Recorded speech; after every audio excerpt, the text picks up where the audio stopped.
Hello everyone, स्वागत है आप सभी का एक और वीडियो लेक्चर में, जिसमें हम आज नेट इकोनॉमिक्स का क्वेश्चन पेपर डिस्कस करेंगे। ये पेपर जून 2024 में हुआ है और ये नेट इकोनॉमिक्स का सबसे रिसेंट पेपर है। इस पेपर का हम माइक्रो इकोनॉमिक्स और मैथमेटिकल इकोनॉमिक्स का सेक्शन डिस्कस करेंगे। इसी तरह जो इकोनॉमिक्स का नेट का एग्ज़ाम है, क्वेश्चन पेपर है, उसके सेक्शन वाइज आपको एनालिसिस मिल जाएगा। तो अगर आप इस चैनल पे नए हैं तो आप फर्दर अपडेट के लिए चैनल को सब्सक्राइब कर सकते हैं। तो चलिए शुरू करते हैं।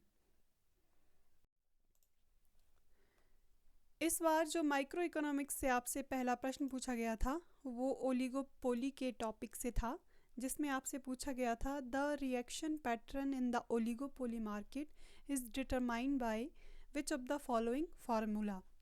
आपको ओलिगोपोली मार्केट के बारे में पता होगा, जहाँ पे फ्यू सेलर होते हैं और जिनके बीच जो कंपटीशन होता है वो कट थ्रोट होता है, मतलब बहुत ज़्यादा कंपटीशन होता है। और उसमें हम जो आउटपुट है उसको हम किस बेसिस पे डिसाइड करते हैं, वो आपसे पूछा गया है फॉर्मूला। तो आपका ऑप्शन है 1/2 into market demand minus 1/2 current output of rival firm. Option B है 1/3 into market demand minus current output of rival firm. Option C है 1/2 into market demand minus 1/3 current output of rival firm. Option D है 1/2 into market demand minus current output of rival firm. तो इसका सही option है option D, क्योंकि जो oligopoly market है उसमें इस डायग्राम से हम इसको समझेंगे। देखिए, ये है आपका AR कर्व और ये है MR कर्व। जो AR कर्व होता है वो डिमांड कर्व भी होता है किसी भी मार्केट सिचुएशन में। और देखिए, पहले क्या होता है, फर्म A मार्केट में एंटर करती है, तो क्योंकि DD टोटल डिमांड है, तो जो फर्म A है वो मार्केट का 1/2 प्रोड्यूस करेगी, मतलब OA प्रोड्यूस करेगी। अब दूसरी सिचुएशन, जब दूसरी फर्म मार्केट में एंटर करती है तो उसको जो मार्केट डिमांड बचा है वो है ये S और D1। अब वो मार्केट डिमांड का आधा प्रोड्यूस करेगी, मतलब टोटल आउटपुट हो गया OB, और फर्म B ने कितना प्रोड्यूस किया, AB। अब जब तीसरी सिचुएशन में फर्म A फिर से मार्केट डिमांड देखेगी तो वो जो मार्केट डिमांड बच गया है और फर्म B ने जितना आउटपुट प्रोड्यूस किया था उसका हाफ मार्केट में प्रोड्यूस करेगी। तो इसीलिए इस तरह से इसका सही ऑप्शन होगा ऑप्शन डी। अगर आपसे पूछे कि एक फर्म मार्केट का कितना पोर्शन प्रोड्यूस करती है, इंडिविजुअल फर्म ओलिगोपोली में प्रोड्यूस करती है 1/3, और अगर मान लीजिए ओलिगोपोली की सिचुएशन में दो फर्म है तो वो टोटल मार्केट का 2/3 प्रोड्यूस करेगी। अगर हम रिएक्शन पैटर्न के हिसाब से इक्विलिब्रियम देखें तो ये A का रिएक्शन फंक्शन है और ये ब्लैक लाइन जो B के रिएक्शन फंक्शन को डिपिक्ट करती है, जहाँ पे ये दोनों इंटरसेक्ट करते हैं वहाँ पे कुर्नॉट इक्विलिब्रियम होगा। आपका सेकंड क्वेश्चन है which of the following is are true pertaining to marginal rate of substitution of two good. Option A MRS is a rate at which consumer substitute one good for other. MRS क्या होता है, indifference curve का slope. तो ये हमें क्या बताता है कि अगर हम X गुड के कंजम्पशन को बढ़ाना चाहते हैं तो हमें Y गुड की कितनी यूनिट को छोड़ना पड़ेगा। तो इसीलिए ऑप्शन ए बिल्कुल सही है। MRS fall as we move down to indifference curve from left to right। तो ये ऑप्शन भी बिल्कुल सही है कि जैसे हम इंडिफरेंस कर्व में ऊपर से नीचे की ओर जाते हैं तो MRS घटता जाता है। जो मार्जिनल डिमिनिशिंग मार्जिनल यूटिलिटी है, ये लॉ यहाँ पे एप्लीकेबल होता है कि जब हम x का ज़्यादा से ज़्यादा कंजम्पशन करते हैं तो वो हमें कम इम्पॉर्टेंट लगने लगती है और हम y की कम यूनिट का सब्स्टिट्यूट करेंगे। Indifference curve is convex if MRS increase along the curve. ये स्टेटमेंट सी स्टेटमेंट गलत है क्योंकि MRS इंक्रीजिंग तब होता है जब इंडिफरेंस कर्व कॉनकेव होगा। ऑप्शन डी है if MRS along the IC remains constant then IC is a straight line। MRS जब कांस्टेंट होता है तो हमारा IC स्ट्रेट लाइन होता है और ये केस होता है परफेक्ट सब्स्टिट्यूट का। तो ऑप्शन डी भी बिल्कुल सही है। उसके बाद आता है option e, if MRS for two good is zero और infinite IC are shaped as right angle. जब परफेक्ट कॉम्प्लीमेंट्री का केस होता है तब हमारा IC होता है राइट एंगल और इसमें MRS की वैल्यू या तो ज़ीरो होगी या इनफाइनाइट होगी। तो इसीलिए ऑप्शन 4 इज करेक्ट। अब इस बार जो माइक्रो इकोनॉमिक्स से ज़्यादातर मैथमेटिकल क्वेश्चन पूछे गए थे तो अब हम उनको अप्रोच करेंगे। आपके पास बताया गया है कि मोनोपोलिस्ट दो गुड का प्रोडक्शन करता है x एंड y और डिमांड फंक्शन आपके पास x का ये दिया गया है और y का दिया गया है ये। और अब आपको निकालना है अधिकतम राजस्व। आपको रेवेन्यू निकालना है जहाँ पे वो मैक्सिमाइज होता है। तो इसके लिए आपके पास दो फार्मूले होते हैं, एक होता है TR/TC अप्रोच, एक होता है MR/MC अप्रोच।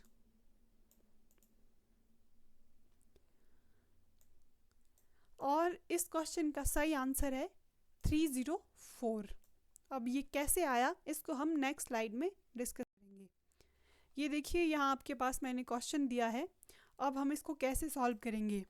सबसे पहले आपके पास डिमांड फंक्शन दिए गए हैं, उसकी सहायता से हम टोटल रेवेन्यू का फंक्शन निकालेंगे जिसका फॉर्मूला होता है प्राइस इनटू क्वांटिटी।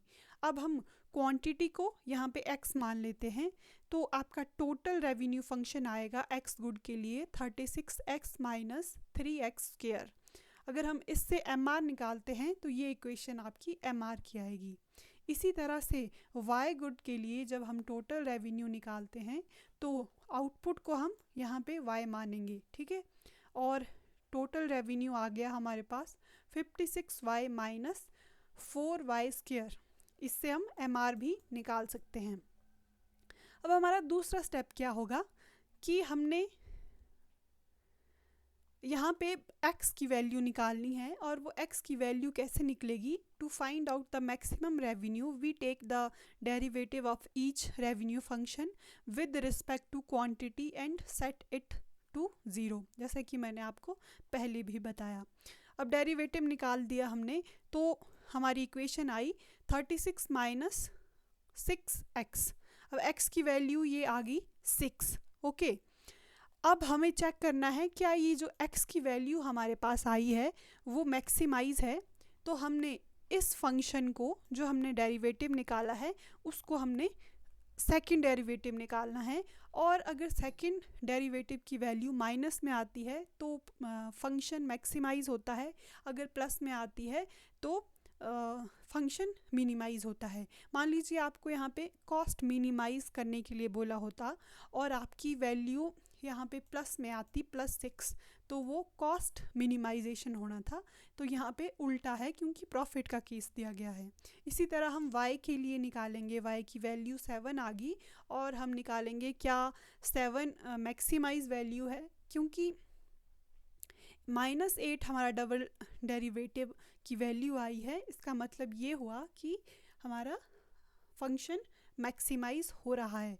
अब जो हमारे पास x और y की वैल्यू आई है उसको हम ये इन इक्वेशन में डालेंगे, और इन इक्वेशन में डालने से हमारे पास टोटल रेवेन्यू आएगा 304। अगर आपको इस तरह से ये क्वेश्चन नहीं समझ आ रहा है तो आप कमेंट में बता सकते हैं, मैं लाइव इसको सॉल्व करके आपको बताऊंगी। इसके लिए ज़रूरी है कि आपको कमेंट करना पड़ेगा। आपका नेक्स्ट क्वेश्चन है, find the general and particular solution for the differential equation dy by dx minus 6x plus 2 equal to 0 given that x equal to 3 when y is equal to 0। ये जो question है ये pure mathematics है। इसमें क्या है, integration का formula लगता है, और इसका सही आंसर है option A, 3x² minus 2x minus 21 equal to Y. अब इसको कैसे सॉल्व करेंगे, ये आपको स्टेप दिए गए हैं। आपकी डिफरेंशियल इक्वेशन मतलब हमने पिछले क्वेश्चन में जो डेरिवेटिव निकाला वो इस क्वेश्चन में पहले ही आपको निकाल कर दे दिया गया है, तो ये वैल्यू ये आई। तो इसको सॉल्व करने के लिए हम क्या करेंगे, या तो आप dy इंटू डी एक्स इसको दूसरी तरफ ले जाइए एकदम से, और ये होता कैसे है, हमें जो 6x माइनस 2 है ये दोनों तरफ ऐड करना होता है, और हमारे पास वैल्यू आ गई ये। अब इसको हम जब इंटीग्रेट करते हैं तो इंटीग्रेट करने से हमारे पास इक्वेशन आई y equal to 3x² minus 2x plus c होता है कांस्टेंट। ये जो इक्वेशन है इसको बोलते हैं जनरल सॉल्यूशन। अब हमारे पास x की वैल्यू 3 दी गई है जब y 0 होगा, तो इस फॉर्मूले में हम x की वैल्यू पुट करेंगे तो हमारे पास कांस्टेंट की वैल्यू भी आ जाएगी, और जो हमारा फाइनल पर्टिकुलर सॉल्यूशन है वो ये होगा। तो इसीलिए इसका ऑप्शन ए सही होगा। In short run which of the following always get smaller as output increases.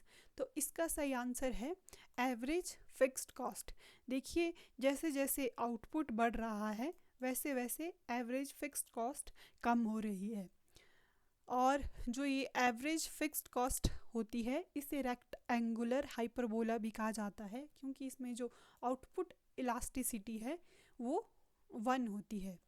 ये total cost, total variable cost और फिक्स्ड कॉस्ट का डायग्राम है। फिक्स्ड कॉस्ट होता है हॉरिजेंटल टू एक्स एक्सिस, और वेरिएबल कॉस्ट होता है इन्वर्टेड एस शेप, और जो एवरेज वेरिएबल कॉस्ट होता है वो होता है वी शेप। और देखिए जो ये एमसी है, एमसी, एएफसी, एवीसी, इनमें सबसे पहले जो मिनिमम पॉइंट अचीव होता है वो मार्जिनल कॉस्ट का होता है। टू फैक्टर ऑफ प्रोडक्शन से A and B have same price. आपको प्राइस सेम दी गई है किसी भी दो प्रोडक्शन फंक्शन की। Least cost combination of A and B for producing a given level of output will be achieved at a point where isoquant has a slope। Least cost combination कहाँ होता है, जहाँ पे marginal rate of substitution, marginal rate of technical substitution जो कि slope होता है isoquant का, वो बराबर होगा किसके, कॉस्ट लाइन के स्लोप, कॉस्ट लाइन के स्लोप के। तो क्योंकि यहाँ पे हमारे पास जो प्राइसेस है वो सेम है तो W/R वो सेम होगा, इसीलिए इसका सही आंसर होगा ऑप्शन सी।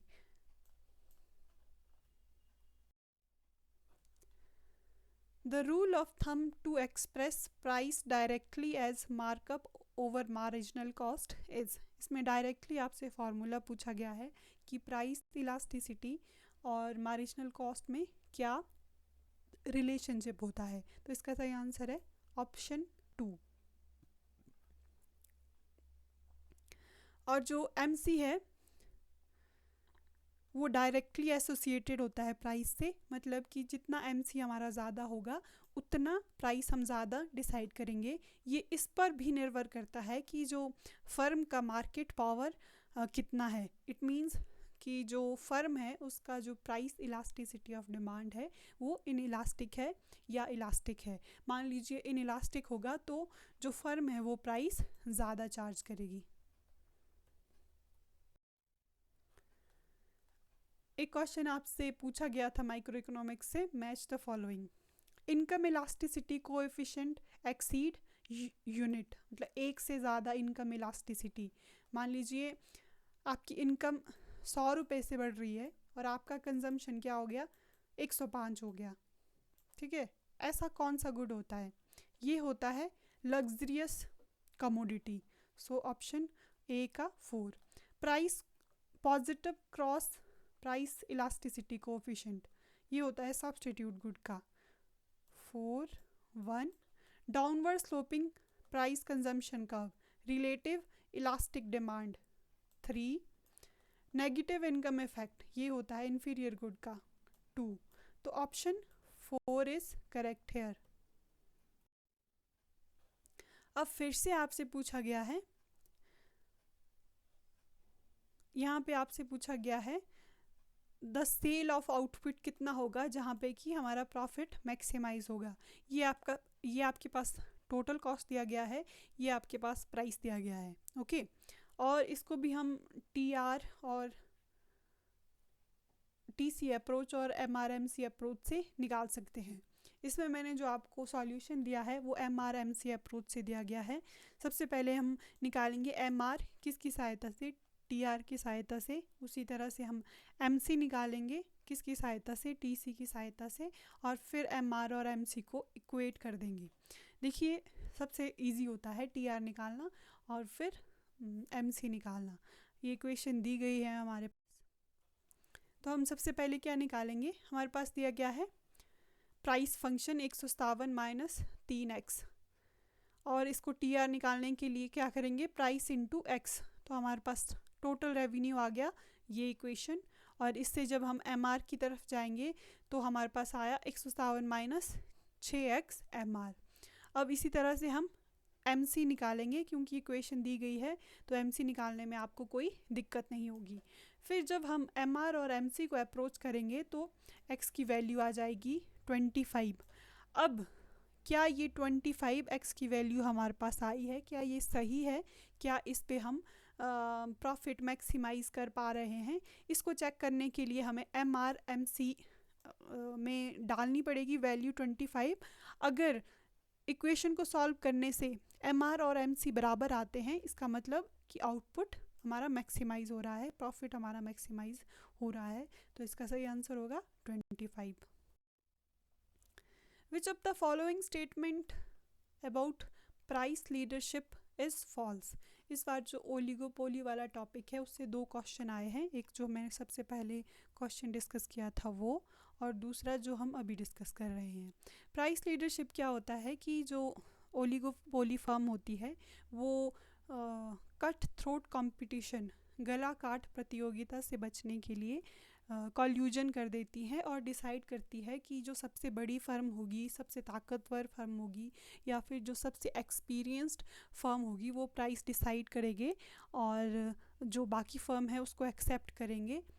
और ये जो कॉल्यूजन होता है इसकी बहुत सारी और भी शर्तें होती हैं कि कई बार ये हम प्राइस डिसाइड करती है सबसे बड़ी फर्म, कई बार ये मार्केट शेयर डिसाइड करती है। ये डिपेंड करता है कि फर्म की कम्पिटिटिवनेस कितनी है। तो आपको बताना है इसमें गलत स्टेटमेंट कौन सी है। ऑप्शन ए है price leadership is a form of tacit collusion, ये बिल्कुल सही बात है। With dominant price leadership the leader in an industry is a biggest firm, बिल्कुल सही बात है। With a barometric price leadership, the leader may change even if relative size of firms stay the same. Barometric firm होती है जहाँ पे किसी firm को सबसे ज़्यादा एक्सपीरियंस होता है मार्केट का। Price leadership break down if input price and demand condition changes. तो ये जो ऑप्शन है ये गलत है। इस वीडियो का लास्ट क्वेश्चन है, मतलब माइक्रो इकोनॉमिक्स के सेक्शन से ये लास्ट क्वेश्चन है जिसमें आपको दिया है आउटपुट और लेबर, कैपिटल और आउटपुट की प्राइसेस भी आपको दी है, और यहाँ पे भी आपको मैक्सिमम प्रॉफिट निकालना है। आपको 3 से 4 क्वेश्चन आए हैं मैक्सिमम प्रॉफिट निकालने के, और जो स्टाइल है क्वेश्चन का वो अलग अलग है, लेकिन निकालना सब में मैक्सिमम प्रॉफिट ही है। इसका जो आंसर है वो एक्सपेक्टेड आंसर है 105, लेकिन जो ये सॉल्यूशन है, जब जो अभी तक हमने MRMC अप्रोच से सॉल्व किया है, उससे ये कोई भी ऑप्शन का आंसर नहीं आ रहा है। तो मैं आपको इसको आगे दिखाती हूँ। देखिए, आपके पास प्रोडक्शन फंक्शन ये दिया गया है, प्राइसेस ये दी गई है। सबसे पहले हम प्रोडक्शन फंक्शन को सिंप्लीफाई करेंगे, और प्रोडक्शन फंक्शन आ गया हमारे पास ये 12 माइनस 1/k माइनस 1/L। अब प्रॉफिट कैसे मैक्सिमाइज होता है, जहाँ पर TR माइनस TC होता है। अब TR हम इससे निकाल देंगे, और ये हमारे पास TR आ जाएगा, और TC क्या होता है, WL प्लस RK। W क्या है, प्राइस जो लेबर को मिलता है, और जो कि हमारे को दी गई है। जब हम इसको पुट करते हैं तो हमारे पास TC भी आ जाता है। अब हम TR और TC को जब माइनस करते हैं तो जो L की वैल्यू और K की वैल्यू है वो माइनस में आती है, जो कि प्रैक्टिकल पॉसिबल नहीं है। तो इस क्वेश्चन में जो है मुझे थोड़ी सी प्रॉब्लम लगती है। लेकिन अगर हम एज्यूम करते हैं L और K की वैल्यू ये, और इसको सॉल्व करते हैं, जो कि अभी तक हमने प्रोडक्शन फंक्शन की इक्वेशन निकाली उसके हिसाब से, तो जो प्रॉफिट है वो 89 के करीब आ रहा है। तो हो सकता है कि इसका आंसर 105 आपके पास आए। तो अगर आप इस वीडियो में अभी तक बने हैं तो आपका बहुत बहुत शुक्रिया। आपको अगर इसका PDF चाहिए तो आपको टेलीग्राम चैनल ज्वाइन करना पड़ेगा, जिसका लिंक आपको चैनल के होम पेज में मिल जाएगा। आपको ये वीडियो कैसी लगी, प्लीज़ आप अपना फीडबैक ज़रूर दीजिए। Thanks for watching.